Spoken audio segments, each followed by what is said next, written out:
আপন খালার জন্য আমার সংসারটা ভেঙে গেল।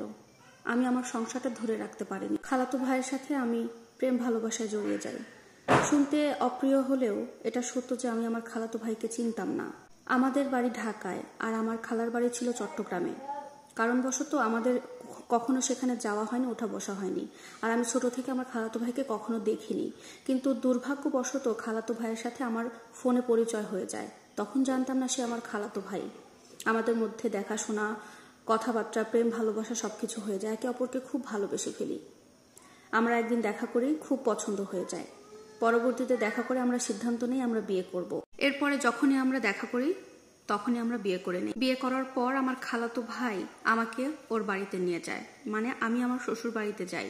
কিন্তু ওখানে গিয়ে দেখি যে ও আমার খালাতো ভাই, আর সেটা আমার মায়ের আপন বোন।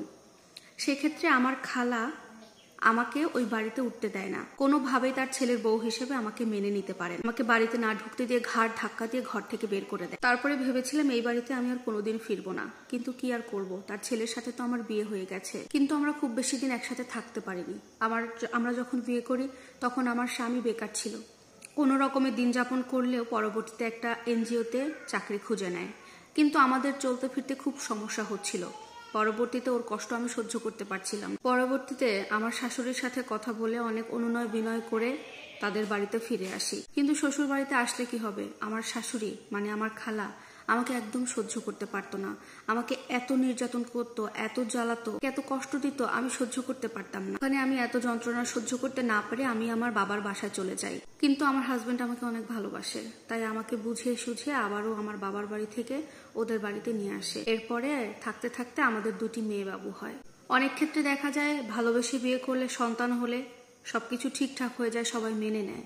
কিন্তু আমার শাশুড়ি, আমার খালা, আমার 2টো মেয়ে হওয়ার পরেও আমাদের প্রতি এতটুকু মন নরম হয়নি তার, আমাদেরকে তখনও মেনে নেয় না। আমার বড় ননাস আর আমার শাশুড়ি মিলে সবসময় আমার স্বামীকে কুমন্ত্রণা দিত, সবসময় আমার নামে বিষিয়ে তোলার চেষ্টা করতো। কিন্তু সবকিছুর পরেও না 2টা মেয়েকে নিয়ে আমার স্বামীর সংসার ভালোই যাচ্ছিল।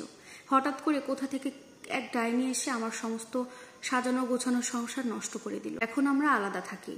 আমি জানি না, বুঝতেও পারি না আমার স্বামী আমাকে ভালোবেসে বিয়ে করার পরে এত সুখে সংসার করছিল, তারপরেও কি করে ওই ডাইনির প্রেমে পড়ে গেল। স্বামী এখন বর্তমানে পরকীয়ায় আসক্ত হয়ে আছে, ওকে শুধরাতে পারছি না। আমি আমার স্বামীর কাছ থেকে এখন আলাদা থাকছি 2টা মেয়েকে নিয়ে। একদিন আমার স্বামীর সাথে ওই মেয়েকে নিয়ে খুব ঝগড়া শুরু হয়। এই ঝগড়া শুরু হওয়ার পরেই রাতের ভেতরেই আমার হাজবেন্ড আমাকে ডিভোর্স করে দেয়। এখন আমি আমার মেয়ে 2টোকে নিয়ে আলাদা থাকি। আর আমার স্বামী, প্রাক্তন স্বামী, সে ওর মেয়েটাকে বিয়ে করে এখন সংসার করছে। আমার খালাও এখন বেশ খুশি, কিন্তু সে আমাকে মেনে নিতে পারেনি। প্রিয় দর্শক, এটি আরো একটি আপুর জীবনের গল্প। ভিডিওটি কেমন লাগলো অবশ্যই জানাবেন। আল্লাহ হাফেজ।